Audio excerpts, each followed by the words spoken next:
Hey everybody, Gabby here. I'm recording this a little bit late because I had a fun adventure this morning with power supplies and a new graphics card. I am happy to report that my computer does turn on again. And that's about all the progress that was made today. But anyways, speaking of progress, I do have another update for this lovely Galarian Moltres Stack team we've been working on over the past few days over on my Twitch channel, which you can find a link to down below in the description. And I've decided that I don't like Raichu. I know, shocking, isn't it? But I think that I really wanted a fire-type Pokemon to help out with with Glastrier matchups and the like, so last night I tried swapping in Rotom-H for Raichu, and admittedly I only brought it to one battle, and admittedly that battle went pretty poorly. As you can see, I'm still in Ultra Ball, but but overall, I really like the potential that Feeny, Kartana, and Rotom-H all have together. So I really want to try and make this work. I'm hoping that we'll get another Glastrier team this morning to try things out with and hopefully figure out if this is actually the right fit for the team or not. Now, the set I'm using is actually a bit more defensively bulkier than other Rotom. It is holding safety goggles as well. That's more of a precaution.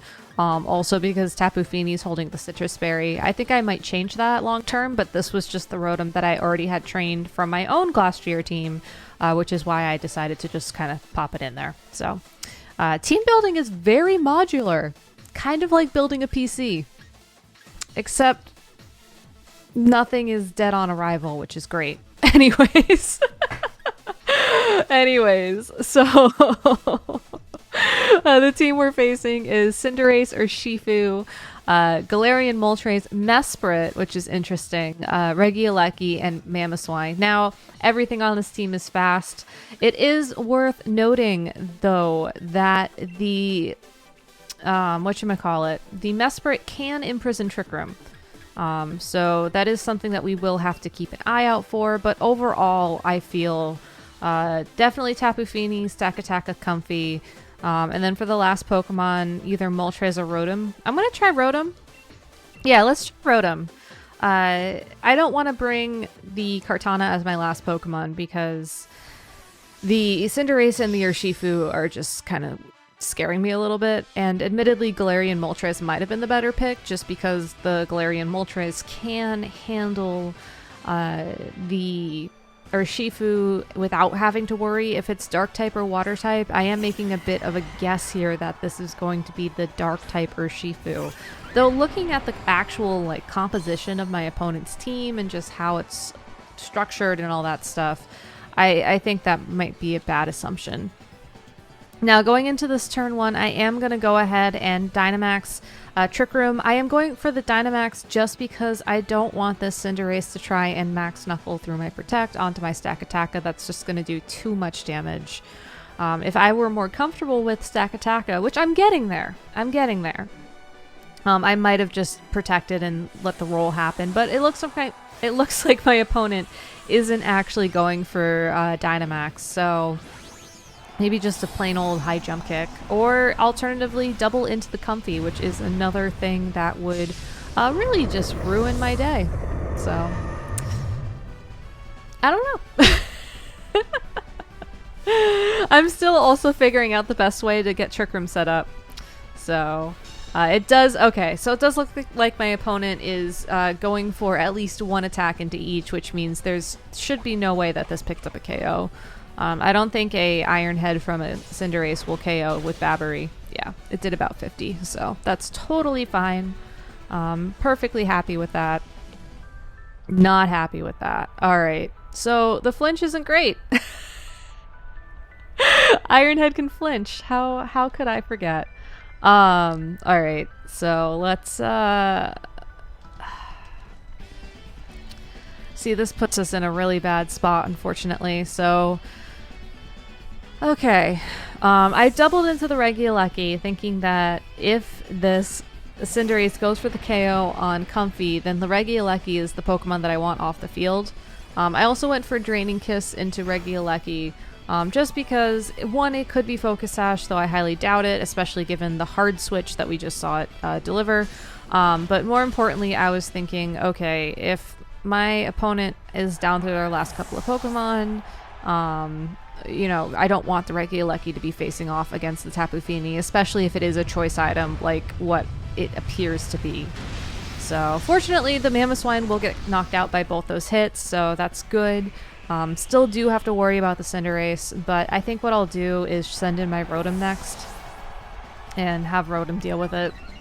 The defense boost from the Max Rockfall certainly helps sort of limit what this Cinderace can do to my team, and depending on what my opponent's last Pokemon is, which is going to be the Dark type or Shifu, okay. That means that we have to probably... Okay, hold on. Let me just think about something for a second. We definitely need to KO Cinderace this turn, and as much as I would love to just nasty plot and do something else, I think what we'll do instead is go for the Overheat into the Cinderace, and then Steel Spike into the Urshifu, and then next turn maybe we can switch in Fini or something. Tapu Fini, in order for Tapu Fini to be our win con, we need to force out the Regieleki back onto the field. So we'll just figure out how to do that. Poison type attack into the Rotom, maybe predicting a switch. Or just big damage. Yeah, I forgot that Cinderace can do that. That big damage. Okay, he's gonna double into the Rotom. That makes sense. So if I had to guess, the Gunk Shot maybe was just to cover damage. So yeah, this isn't gonna end well, I don't think. Which is unfortunate, because if you think back to it, it really was the flinch that stopped Trick Room that really put me into a bad spot. But if you want to take it further from there, it's like, okay, well, why did the flinch put you into a bad spot? It's because I Dynamaxed the Stakataka, and I really had no form of recovering from that, unfortunately. So now that we are at my last two Pokemon and my opponent still has two of their Pokemon, I mean, we do have an opening. It's not a great opening, but if we think that the Cinderace is going to go for Gunk Shot again into the Tapu Fini, then we protect Tapu Fini and go for like a Rock Slide or something and just hope for the double KO. Alternatively, we could try and double protect, but I don't really like to double protect in front of an Urshifu, given the fact that it can break protect. So I think I want to try the Rock Slide play. I mean, it was a flinch that put us into this position, so hopefully it'll be a flinch that'll get us out of this position, but we'll see. Or not a flinch, but you know what I mean. The move that does the flinches. The flinching move. Yeah. Okay. All right. So we are down to the bare minimum of our health. And Rock Slide misses. Okay. Never mind. So much for that. And that's game. If that Rock Slide had connected with Cinderace and picked up the KO, then I think that we'd be in a much better spot. But that's the weird thing about this team too, is that I think I can't lead as gung-ho Trick Room with this team as I want to. I feel like I was doing that too with the Glastrier team when I started to lose with that. I was just like, all right, I'm going to set up Trick Room right away, and it just led to these really, really tough situations where that's not really how you play. So yeah, I think if I were to instead maybe do just start bringing Kartana and like Kartana Comfey lead and going for something on top of that. I mean, certainly if I would have led Kartana, the Cinderace would have rather attacked into... Okay, yeah, that's definitely Choice Specs Regieleki.